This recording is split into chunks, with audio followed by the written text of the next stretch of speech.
Welcome to Real Clear Radio Hour, brought to you by the Competitive Enterprise Institute. I'm your host, Bill Frezza. This week, we explore two very different paths to entrepreneurship. In the second half of our show, we'll talk to Bob McClellan, who climbed out of poverty, escaping a likely life of crime, thanks to the Marines, a love of literature, and a gift of gab that made him one of the most successful brokers of the dot-com age. Up first, we're pleased to welcome serial entrepreneur Shan Sinha, CEO of the video and web conferencing company Highfive. Shan, welcome to the show. Thanks a lot for having me, Bill. Shan, I asked you on the show because you're my favorite example of a mid-career serial entrepreneur. A good success under your belt. You're on a roll with Highfive now. You've got some great investors, and you're ramping this thing up. I know you've got another 3 or 4 of these in you before you're all done. And I knew you when you were a student. It's been a while. It's been a while, but it's been fun to have a ringside seat at each stage, and it's been great to keep in touch. And I would love to have you share a little bit with our audience about what you've been through. And so let's start by going back. Let's go back to MIT. All right. Let's go back to when you were trying to decide, what do I want to do when I grow up? Yeah. And take it from there. Well, I guess we've known each other now, Bill, for 20-ish years now, Is almost. it that long? Maybe. It's been pretty close. Holy cow. 1997, 1998. Okay, that is 20 years ago. It's easy to say that you've actually been one of the strongest influences in my life, and we'll get to that here in a minute. But it's been great to obviously know each other for the last couple of decades almost now. If we go back to my history, I'd actually say it probably even starts before MIT. So I don't even know if you know this or not, but I grew up pretty poor. My parents split up. My mom decided to move into an apartment, 2-bedroom apartment for the 3 of us. Found out later that she was under the poverty line. We got into MIT. We had to figure out a way to finance school, and we said, you know what? This is the place to go. We're going to go take a bunch of loans. We're going to figure it out. So you know our motto as an investor looking for entrepreneurs, it's the PSD factor. Poor, smart, driven. I think it's probably safe to say that there was a good checkbox for every single one of those things. Definitely poor, arguably smart. That still remains to be seen, but definitely very driven. And what I, kind of got into at MIT was just being surrounded by some pretty amazing people. Got into an environment. The other unique thing that happened when I got to school, which was in 1997. This was right in the middle of the dot-com craze. Oh, sure. And so all of us were talking about startup companies. People were day trading. They were doing all this craziness. The roaring 90s. It was the roaring 90s. It was unbelievable. I thought I was going to go to school to be a physicist. Ended up getting caught up with the whole, you can create a company from nothing. Either that or 804 convinced you not to do physics. That's exactly right. Exactly. I didn't even make it to 804. But all my friends were, kind of working at startup companies, and we just got caught up with the kind of the dream and the environment. And, if everybody thinks today is a crazy time, that period of time was even 3 or 4x what it is today. Well, those were my first years in the VC business. Everything you touched was wonderful. We didn't realize we were in a bubble at the time. No, exactly. And I mean, this was one of the things that was so glamorous about meeting you at the time, because you were in the middle of funding, companies that were growing and doing all this. We're like, Bill, I got to learn from you. So I remember I reached out, and that's kind of how we started to kind of talk to each other, through college. And so MIT was amazing. And so what ended up happening at MIT was I saw, the traditional path for an Indian kid who got into a good school was you go to school, get an engineering degree, and then you go work at a company like Microsoft. And the interesting thing about that was, what we saw in the startup world was, hey, you can create this amazing amount of value. You can create an amazing amount of wealth for yourself and for your family. And I said, you know what? This is how I'm going to take care of my family. Isn't there a shortcut? Yes. Can I go do that? And so what ended up happening was I actually ended up dropping out of school a couple of years into it, realized I wanted to go chase the dreams. We did 2 startup companies. I was an early engineer at the first one and then a junior co-founder at another one. Both companies failed miserably. Great lessons, huh? Amazing lessons. Yeah. Learned a lot, carried with it, a number of things. But one of them was getting hooked on the idea of creating something from nothing and realizing that you could bring things into the world. And even though those companies didn't go anywhere, ended up coming back to school and finished my degree at MIT, did a master's degree, met some great people in grad school, ended up going to Microsoft where learned a bunch of lessons I remember the conversation. And that was... I had an opportunity to either join a venture firm or join Microsoft, and that was where you and I were chatting. And I remember the advice to this day. If you're going to end up being in venture, do it with substance, not style. And it was literally that piece of advice. I said, you know what? I'm not going to go join a venture firm. I'm going to go and continue to work and build and join Microsoft. And there's a whole bunch of reasons why I joined Microsoft. It was the academy of the day. It was. It was still a like really Google great today. company. It totally was. Yeah. And I think it was kind of headed towards sort of it was right when they were going through their kind of challenging, about to enter their really challenging phase, but it had a lot of really promising, there were lots of smart people. It was a great company. There were a lot of things to learn. Ended up going to Microsoft for a few years, saw an opportunity to start a company. Again, got back to the startup world. Well, talk a little bit about the decision to leave Microsoft, the process by which they let you go, because I remember when DocVerse started, there was conversations about that. Fill us in. Yeah. So Microsoft was really interesting. I knew when I joined Microsoft, I knew that I was going to do another startup company again. What I learned from the two companies prior that hadn't succeeded was a number of lessons that I wanted to carry, to develop while I was at Microsoft in myself. And there were a number of things that happened, but what happened at Microsoft was we ended up joining, a couple of different product teams. I ended up doing pretty well at Microsoft, found some really great people, learned how executives kind of make decisions and things like that, which are really, really important. But at the end of the day, what we realized was there's an opportunity to go do something that Microsoft wasn't really ever going to execute. Couldn't move the needle for them. Exactly. It wasn't going to be big enough for them, all of that. But we saw a real opportunity to create something that didn't exist in the market. There were a lot of things going on at the same time. Give us a capsule description of DocVerse. So what we created was a collaboration platform, a cloud collaboration platform. It was one of the first in the world. When the word cloud vocabulary was just coming out. Google Docs had just emerged. And what we created at DocVerse, which was a company, was a company that helped people that use Microsoft Office bring their documents to the cloud. And how were they about your spinning out? How did they treat you? So Microsoft was really great. They were very supportive. And I ended up founding the company with one of another MIT alum, incidentally, who was also working at Microsoft together.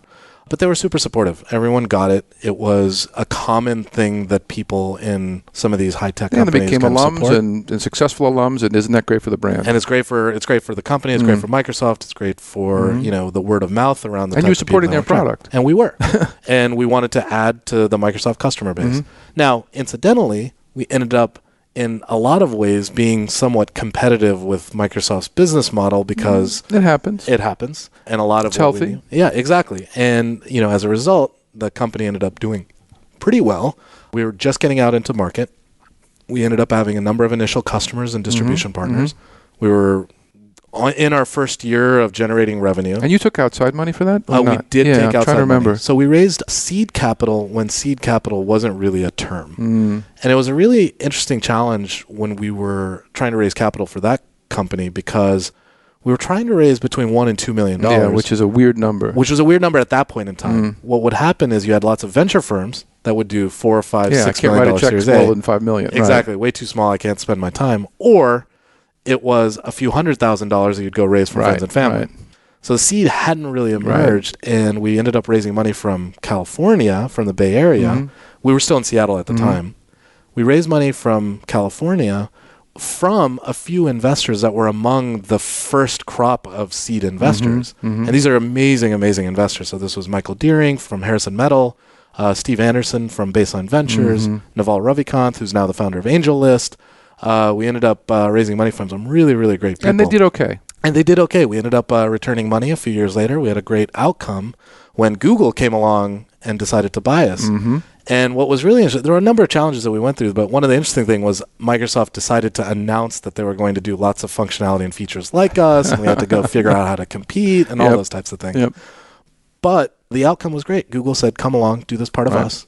Our product at Google eventually became the technology that led to Google Drive. You got another gig at another academy. That's right. The up-and-coming academy. Another amazing company.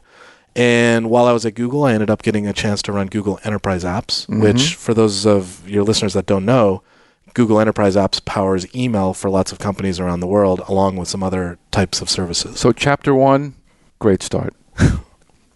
So Shan, I remember when you were first, again, starting to think about leaving Google, and I saw some early ideas you had about Highfive, but take us back to the ideation phase of the company.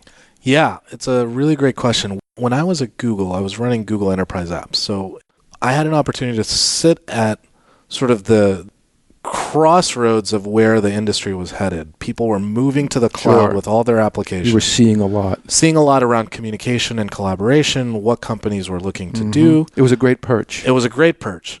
And then you combine that with all the cultural lessons that we learned from Google. Definitely knew that we had a nice kind of small outcome. We didn't set the world on fire with DocVerse. That's fine. But we had ambitions to go and create a new company, me and my friends, ultimately.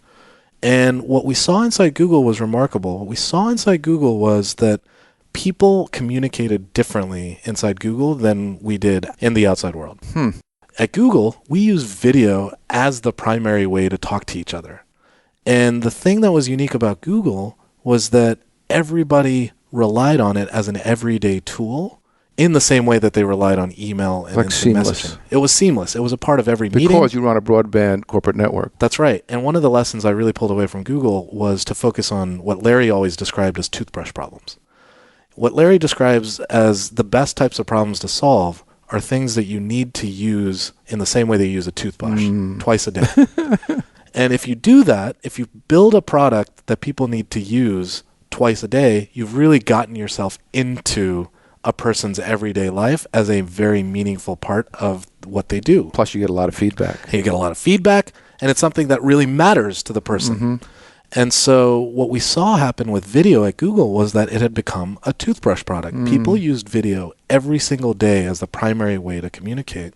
And what we were convinced of was that video would be the way that we used video at Google would be the way that every company in the world would use video. Someday. But some problems had to be solved first. And there had to be a number of problems to be solved. The biggest observation that we saw inside Google was that they put video in every single meeting room. And it's weird to think that you had to solve the conference room or get video into the conference room as the way to be successful. But that was a unique insight that made video work inside Google. But teleconferencing had been around for a long time. There were a lot of old style companies that had been doing it, selling a lot of products.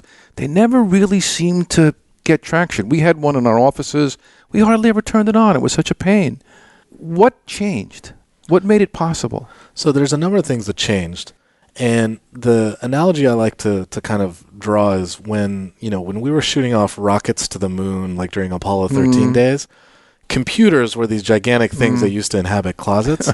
It turns out that the video industry, up until a couple of years ago, until when we started the company, started Highfive, was a lot like the types of computers that inhabited. Lots of big gear. Too expensive, way hard to buy. Configuration. And as a result, it was technology that was really reserved for executives and important people inside companies.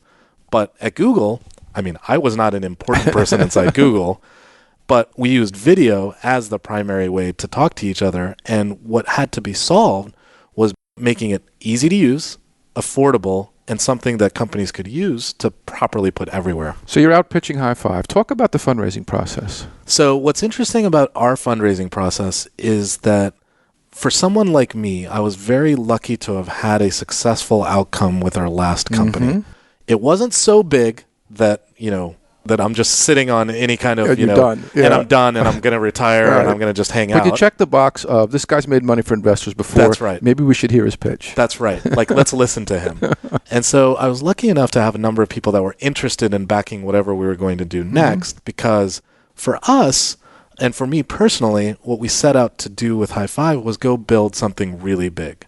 We knew we had the financial freedom to go do so. And you kind of think back to, we were able to think big. You think back to, having grown up in, a 2-bedroom apartment with 3 of us, paid off my mom's house, bought her a car, took care of our family. I'm like, okay, we're comfortable enough. I'm able to support my family now. We're able to take a big risk and take a big bet. It's the right time. It's the right time. And so when we got into raising money for Highfive, we had a lot of interest from a number of investors. Some really great investors. General Catalyst invested in us. Andreessen Horowitz. They were willing to just take an early bet on us. And, we ended up 8 to 9 months later just continuing to build.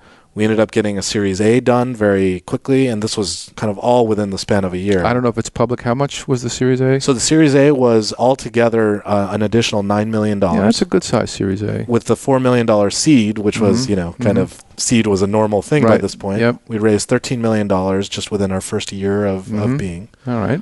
in operation. Took us 2.5 years to build a product. And then right before we launched, we ended up raising a Series B from Lightspeed Ventures, which is one of the best enterprise investors. We ended up raising a $32 million round. Now you got gas in the tank. Now we got some gas in the tank, and we finally brought our product out to market this year, and we're tackling all the types of problems of bringing a product into market, making customers happy, growing and scaling, marketing and sales. Right. And the first one's not always right. That's the challenge in any business. And it turns out that there's a lot of things that you have to continue to iterate and work on. The thing that's been really unique, I think, about this company relative to the experiences that I've had, and here's the way I'll describe it, Bill. Every single company, you learn something, and you make a ton of mistakes. And we definitely made a bunch of mistakes, certainly in those failed companies. You realize one more mistake not to make. Yeah. Now, there's a lot of things that still have to go right for us to be successful. Mistakes. Let's go make some new mistakes, and hopefully we'll see if we can continue to be successful and grow. But the thing that's been great about this particular company is it is the culmination of both personal and professional learnings and development over the last 15 years now. A lot of relationships that have been built over that period of time are involved in this company. Yep. My co-founder is somebody Jeremy Roy, who was my first roommate in college. One of my investors is somebody I knew from school. One of my lead investors, one of my board members is somebody I met in grad school. Right. It's the human capital side of the equation. That's right. And then from a learnings perspective, there's been a lot of learning around what it means to create a product, what it means to create a well-defined value proposition. And the thing that we've been really fortunate about is the product vision from when we started hasn't changed 3 years later. And we're chasing a mission that we believe that's, even bigger than the product. And everybody's psyched about it. And everybody's psyched about it. So let me take an aside on the meta story. This human capital thing, it's who you know that matters. But the fact that some poor Indian kid can build that kind of a network, where else can that happen but here? Only here in the U.S. And this is one of the things that makes me particularly in love with our country and the U.S. is that my story can actually happen. Right. For anybody who puts his nose to the grindstone and pushes ahead. It's more than just hard work. There's been a lot of luck along the way. There's people along the way that give you key pieces of advice that take you one direction and another. And, I'd be remiss to say that it was just purely, just work that I did. It's just I've been supported by a lot of people around me, from being able to finance school to being able to find, the types of people that have some insight into how to think about my own personal development. And every step of the way, if you're open to taking that help, the support, I think what you tend to find is that there are more people willing to help always than there are not. I'm 61 years old. I'm still looking for mentors. It's getting harder to find them, but I do. It's true. They're 80 now. But and it's true, and there's always someone looking to pay it forward, and I think it's one of the most amazing things about this world, and that combination of, I think, and we'll see. It remains to be seen. High-Five is very much, weird. We haven't solved anything. Right, who knows? We'll see what happens, but we've definitely made a lot of progress over the last 15, 20 years. I've made a lot of progress over the last 15, 20 years. This company is turning out so far to be to have some really great potential, and we'll see what happens in another few years. Let's talk about paying forward. You're doing a little angel investing now. I am. Over the last 4 or 5 years after we had our last outcome, I had a little bit of cash to put into some angel Talk about your process. My process, it's evolved. So I'm a small potatoes angel investor, so I never get to be the big check. Sure. And so as a result, the reason why a particular set of founders would want me to invest in their company is if I can be helpful. And so a lot of my process is designed around finding companies' investments where I can be helpful. So that tends to align me more with companies in the enterprise world, areas that I happen to have some intuition around. Most of my process really centers around finding young and hungry people.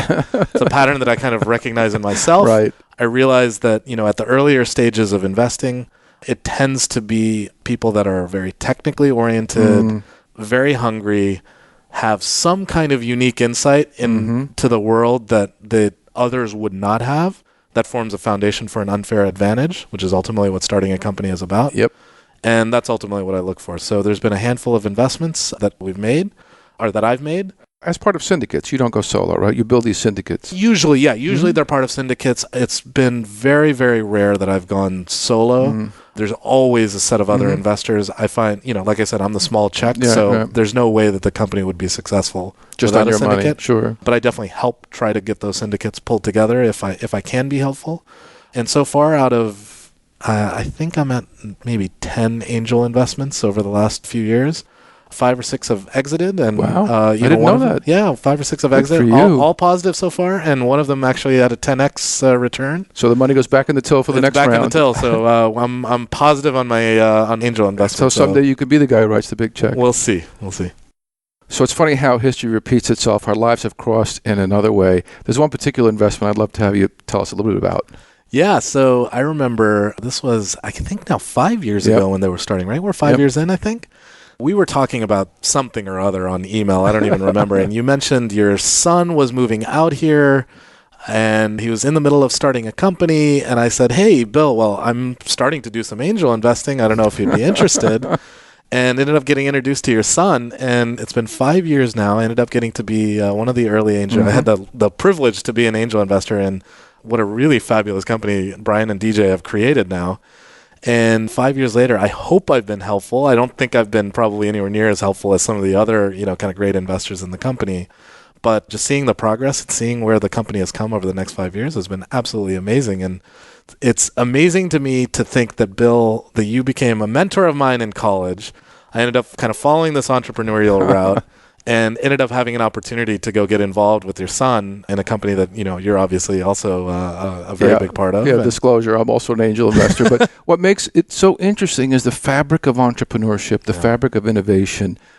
The country and Silicon Valley, there's a magnetic appeal to being out here. I hate having him so far away since I'm in Boston, but this is the right place. Well, the thing that's amazing to me, I think there's a couple of lessons that I know I learned. Silicon Valley really is a magical place for creating new things. And I think the thing that is remarkable to me is I am in no way a made person in Silicon Valley, but the ability to move here, I've only lived here now 6 years. Longer than that. 7 years. I've lived here now 7 years. And in 7 years, to think that I've been able to go from nothing, knowing nobody here, to building, what I think is a pretty reasonable, pretty healthy network of people that are all part of this ecosystem. I think there's something magical about Silicon Valley. There's something magical about this country that I'm able to actually go and build a set of relationships. I've been very lucky in this company, just to give you, I guess it's a little bit of humble bragging here, but please. But at Highfive, we've been able to raise investment from Mark Benioff. We've been able to raise investment from Aaron Levy, from Drew Houston, who's also another MIT alum. We've been able to just raise investment from some really incredible people that have built amazing things. And this is just some guy who showed up in Silicon Valley a few years ago and 15 years ago was, figuring out how to pay for college through a bunch of financial aid.